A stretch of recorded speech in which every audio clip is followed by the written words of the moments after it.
जानते हैं हम कि चेक बाउंस क्या होती है और चेक बाउंस की जो लिटिगेशन उसकी प्रोसेस क्या है।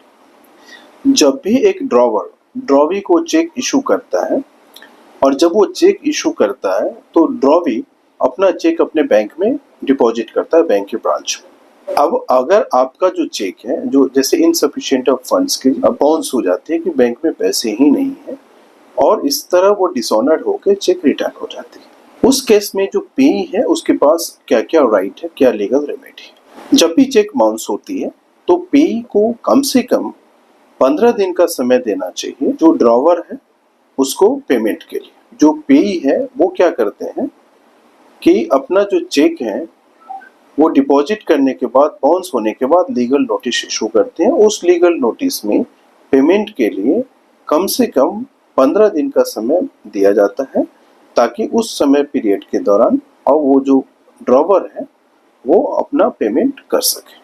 अगर ऐसा नहीं होता है फिर आप जो है चेक बाउंस का प्रोसेस जो केस फाइलिंग का वो स्टार्ट कर सकते हैं। दूसरा है कि जब आप लीगल नोटिस इशू देते हैं, करते हैं चेक बाउंस के लिए, उसके बाद आपके पास जो कॉज ऑफ एक्शन है वो 31 डे से लेके 45 डेज तक के बीच में होता है। तो उसी दौरान जो कॉज ऑफ एक्शन है उसी टाइम पे आपको केस फाइल करना चाहिए। दूसरा है कि आपको ये ध्यान रखना चाहिए कि इस पर जो चेक बाउंस की जो लिटिगेशन है इस पर लिमिटेशन एक्ट अप्लीकेबल है। तो जो 31 डे से लेके 45 तक है उसी में आपको केस फाइल करना चाहिए। इसके बाद अगर आप करते हैं तो वो टाइम बार्ड यानी लिमिटेशन एक्ट उस पर अप्लीकेबल हो जाएगी। दूसरा है कि क्या चेक सिर्फ आपको चेक इशू है और तो अगर वो बाउंस करता है तो उस केस में क्या वो लीगली इन्फोर्सेबल डेट है या लाइबिलिटी है, ये देखना होता है। अगर सबसे पहले अगर हमें 1 सेक्शन 30 के एक्ट के अंदर उस चेक को आपको अगर ये कंस्टिट्यूट करना है कि ऑफेंस है अंडर सेक्शन 138, तो आपको ध्यान रखना है कि जो चेक वो इशू होना चाहिए ड्रॉवर के थ्रू वो आपको लीगली एनफोर्सेबल लाइबिलिटी को डिस्चार्ज करने के लिए या डेट को डिस्चार्ज करने के लिए होना चाहिए, तभी वो कंस्टिट्यूट हो पाएगा ऑफेंस अंडर सेक्शन 138। दूसरा है कि अगर वो चेक इशू है और वहां आपके पास कोई लीगली एनफोर्सेबल लाइबिलिटी भी नहीं है ना डेट है, तो अगर ये नहीं है तो ये एक इम्पॉर्टेंट फैक्टर है। ये कोई भी चेक बाउंस के केस में ये फैक्टर होना चाहिए। जो आपका इशू किया है जिसने चेक, जो ड्रॉवर है चेक इशू किया, अपने वो लाइबिलिटी है, एनफोर्समेंट लीगल लाइबिलिटी है, उसको डिस्चार्ज करने के लिए उसने किया है। दूसरा प्रश्न उठता है कि जो सेक्शन 138 के अंदर आप कंप्लेन फाइल करेंगे तो आपके पास जो वो मजिस्ट्रेट का जुरिस्डिक्शन क्या होगा।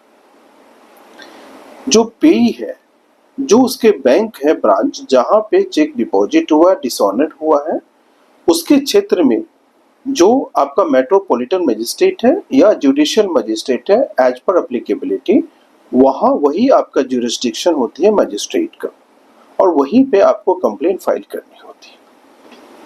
आइए हम समझते हैं कि कंप्लेन जो फाइल होती है उसके बाद की क्या प्रोसेस होती है कोर्ट में।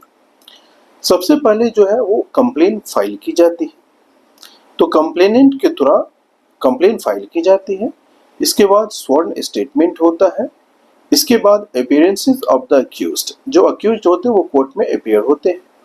जब वो अपीयर होते हैं तो फिर वहां पर जो रिकॉर्डिंग ऑफ प्ली है वो रिकॉर्डिंग ऑफ प्ली होता है। फिर एविडेंस, जो कंप्लेनेंट है उसको एविडेंस देना होता है।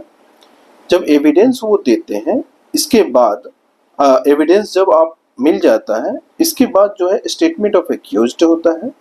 देन आपको डिफेंस जो एविडेंस है वो डिफेंस जो है वो एविडेंस देता है। इसके बाद आर्गुमेंट होती है और इसके बाद फाइनली जजमेंट पास होता है। ये प्रोसीजर होती है कोई भी चेक केस के जब हम केस फाइल करते हैं तो स्टार्टिंग टू एंड तक। अब क्या होता है कि अगर सेक्शन 138 के अंदर कन्विक्ट हो गया है, जो अक्यूज्ड है वो कन्विक्ट हो गया है, तो उनके पास राइट है अपील करने का सेशन कोर्ट में। और ये जो टाइम पीरियड है वो 30 दिन के अंदर विद इन 30 डेज उनको अपील फाइल करना है सेशन कोर्ट में। तो ये जो चेक बाउंस की जो प्रोसेस है वो आपको फॉलो करना होता है। और इसी में आपकी जो सारी डॉक्यूमेंट्री एविडेंस है उसको देखा जाता है। तो जब भी चेक बाउंस हो और आप चेक बाउंस के केस फाइल करना चाहें तो चेक बाउंस में नोटिस इशू करना मोस्ट इम्पॉर्टेंट है। अगर आप बिना नोटिस इशू किए आप डायरेक्टली केस फाइल नहीं कर सकते हैं। दूसरा है कि जो ड्रॉवर है उसको 15 दिन का समय दिया जाता है पेमेंट करने के लिए। तो ये जो फैक्टर है ये काफ़ी इम्पोर्टेंट है। लीगल नोटिस भेजते हैं तो जब आप भेजते हैं तो लीगल नोटिस का भी रिकॉर्ड होता है और ये फाइल जो है जब भी आप केस फाइल करते हैं अंडर ऑफेंस सेक्शन 138 के अंदर चेक बाउंस के लिए, तो ये वहाँ पर भी लीगल नोटिस डॉक्यूमेंट के रूप में आपको सबमिट करना होता है। To get more information related to the check bounce cases, please subscribe our channel to get more information related to that. Thank you for watching this.